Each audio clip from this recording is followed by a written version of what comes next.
We're entering a new age of kings. But our kings won't sit on gilded thrones. They won't wear crowns or lounge in castles. They won't even be monarchs. Kings they will be nonetheless.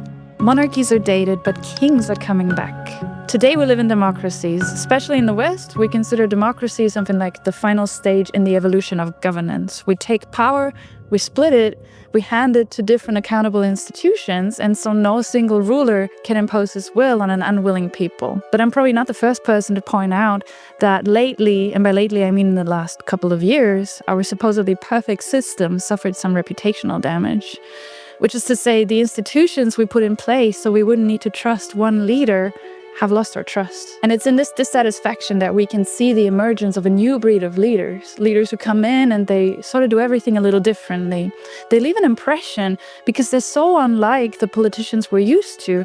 They're intense, they're charismatic, they're present, they're a lot of things, but they're not politicians the way we know them. Where most politicians want to be perceived as modest, they openly embrace the aesthetics of power. Where most politicians are politically correct, they're not. And above all, they challenge authority without ever once hiding their desire to become authority themselves. Because these leaders question one of our most fundamental assumptions in the modern West, which is that power must be fragmented to be safe. And instead they suggest that it's better to give power to one competent leader rather than distribute it across several incompetent ones. And the really striking thing here is that we couldn't have had this conversation a couple years ago.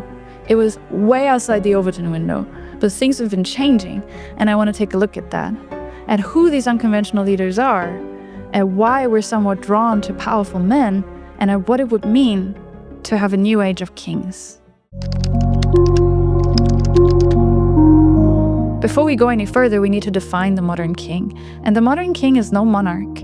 Actually, most monarchs today act exclusively in ceremonial capacity and wield very little actual power. So when I say king, I mean a ruler who runs his nation like a king, meaning he's the ultimate decision maker. And he might pursue a more traditional image of leadership where he's not just the guy who gives orders, but he's also a kind of role model. Because he might have the power to control people against their will, but he doesn't want to just control, he wants to lead. But to lead, people must follow. And for people to follow him, they need to respect him. Importantly, the modern king allows himself to critique something that up until recently wasn't really something that could be critiqued at all.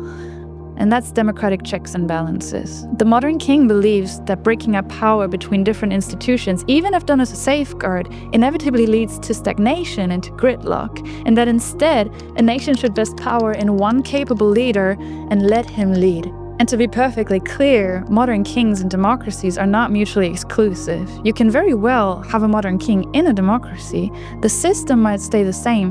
What changes is the way power is distributed within that system. And I'll give you one of the most notable examples here, and that is Lee Kuan Yew. Lee Kuan Yew was Prime Minister of Singapore, but he actually embodied many faculties of a modern king. So he wielded near absolute power, and he used that power to reform his country, which now widely considers him the father of the nation. And it's generally understood that he needed the power he had to produce the results that he did. The modern king is certainly drawn to power, but he considers power a tool, like a means to an end, unlike a tyrant, for whom power is often the non plus ultra. And there's another typical trait of the modern king. Now take a look at these three men. Donald Trump in the United States, Javier Milei in Argentina, and Nayib Bukele in El Salvador. All three display aspirations in line with modern kings, such as a liking for executive powers, impressive aesthetics, and overall authority. And they have vastly differing success in that pursuit, but they've all mastered one thing, and that's the image. They are characters the way they propagate their persona, and this becomes even clearer when you compare them to more conventional Western heads of state today. They see themselves as rulers, as the guy with the last word, and they want the world to see them the same way. They don't just represent their country, in a way they want to sort of become their country. The modern king wants you to use his name and that of his nation interchangeably, because it's way better for your legacy if in a couple hundred years from now people don't say France conquered Europe, they say Napoleon conquered Europe. And that's perhaps the most important part. At the end of the day, the modern king has one goal above all others, and that's his legacy.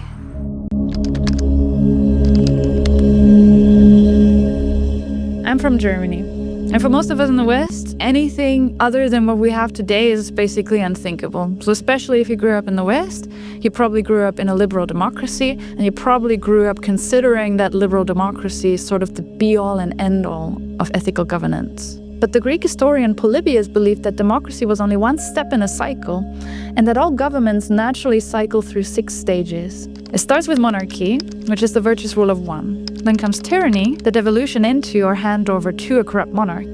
Then aristocracy, the takeover by a virtuous elite that governs wisely.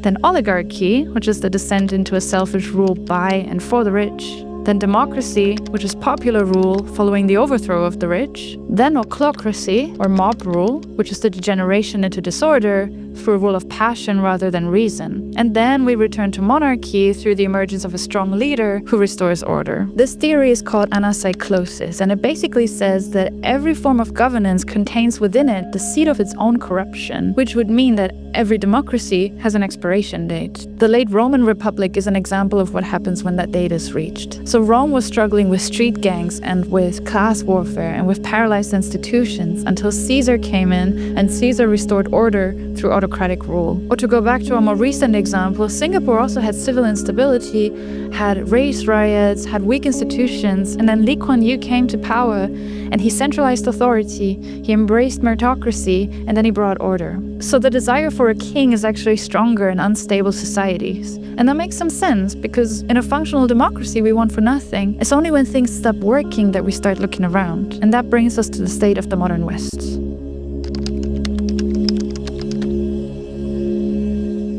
In Plato's Republic, Socrates argued that democracy inadvertently leads to a kind of self-mutilating tolerance. Today we might call it suicidal empathy. An inherent flaw of democracy is that it incentivizes politicians to become demagogues, meaning they say things that are popular rather than things that are successful. And an example of this is helicopter money, which is when the state prints money out of thin air and gives it to the people. So that's usually very popular in the short term, but in the medium term it actually causes inflation. So when a democracy devolves into a demagoguery, it basically becomes something like a popularity contest. So then power is no longer vested in the most competent candidate, but in the candidate who offers the most nice things. And according to Plato, that leads to a loss of respect for authority. So children disrespect their parents, students disrespect their teachers, and the people disrespect their rulers. The citizens chafe impatiently at the least touch of authority.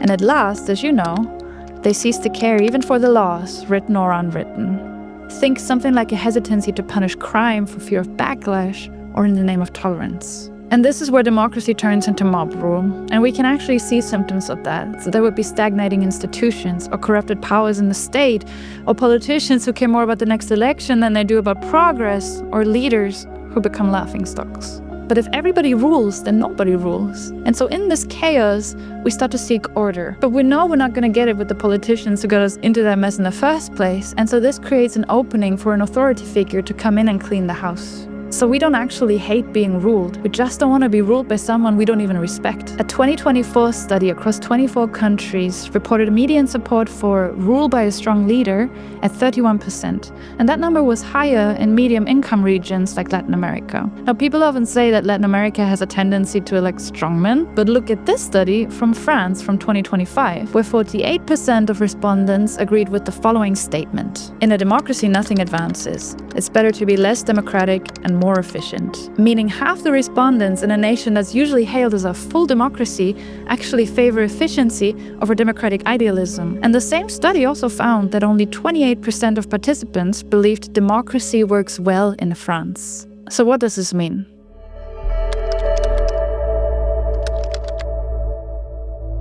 Basically, we turn to kings when institutions fail us. And there's a kind of irony to that, because liberal democracies are actually designed to prevent the centralization of powers. So most Western democracies today use the trias politica, which is the separation of powers into the executive, the legislative, and the judiciary. And even Polybius, who actually inspired the systems that we use today, believed that a hybrid was probably the way to go. And he named Rome here, which he admired, because it sort of merged monarchy through the consuls with aristocracy through the Senate, and with democracy through the assemblies.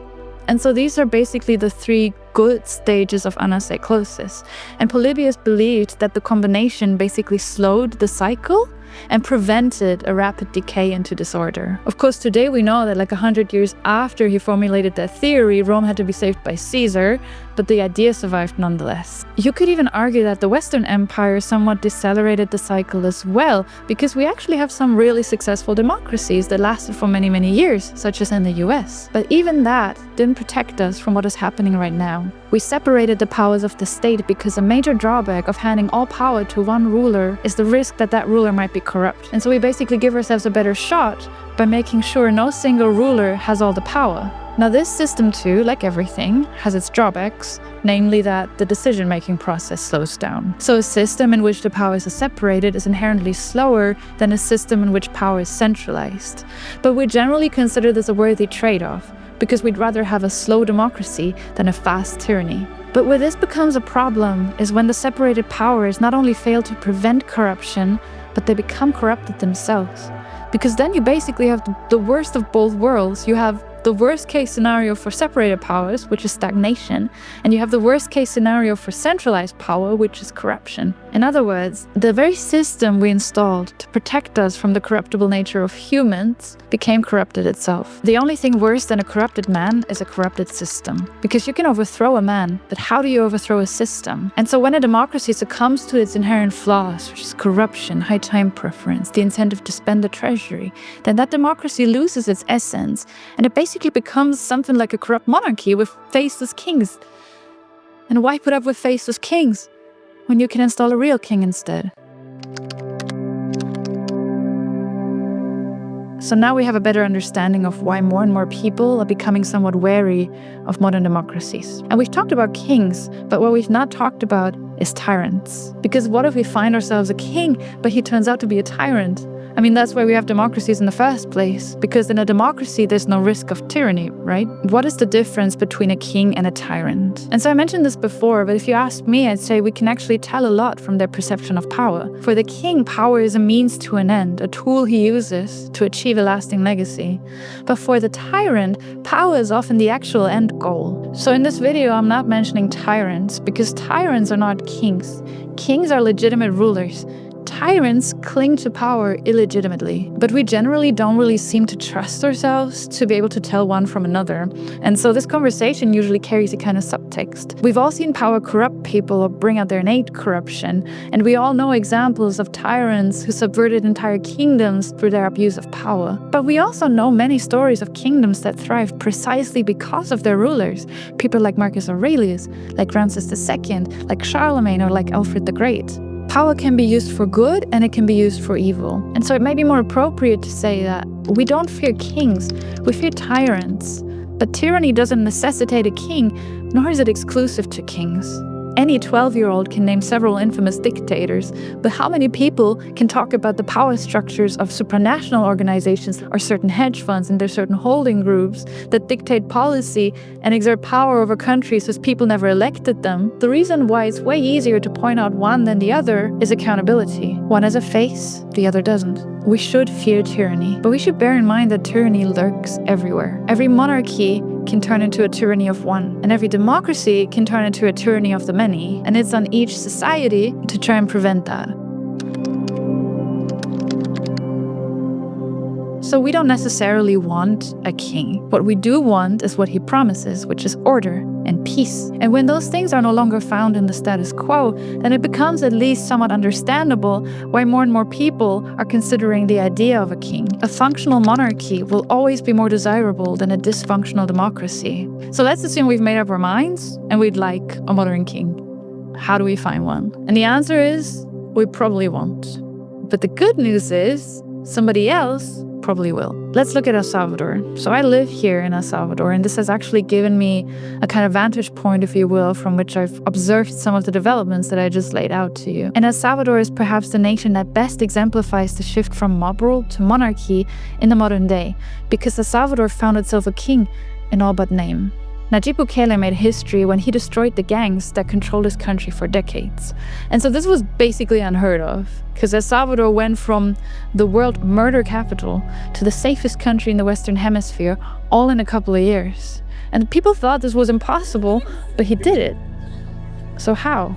What Bukele achieved in El Salvador was only possible through power, and he actually acquired complete control of the state before he went and fought the gangs. As president, he controlled the executive, but he needed a friendly Congress and courts so that he could get the necessary funding, change laws, and push through a judicial reform and activate the state of exception, which he then used to defeat the gangs. In El Salvador, all three powers basically fall under the control of one man, and Salvadorans are okay with that. They actually voted him back into office with an 85% landslide last year, and Bukele has a 90% approval rating, and that makes him the most popular elected head of state in the world. So if we talk about modern kings, then maybe Bukele is actually a great example in the modern day, because he has complete power, but he's no monarch. He's actually elected democratically. He clearly enjoys the aesthetics of power, and he pursues a lasting legacy. And people often compare El Salvador to Singapore because of its rapid transformation and because of its leadership style. The idea here is that power is wielded responsibly rather than divided forcefully. But the thing is that this is really rare, and that's because it's actually nearly impossible to acquire complete control in a democracy.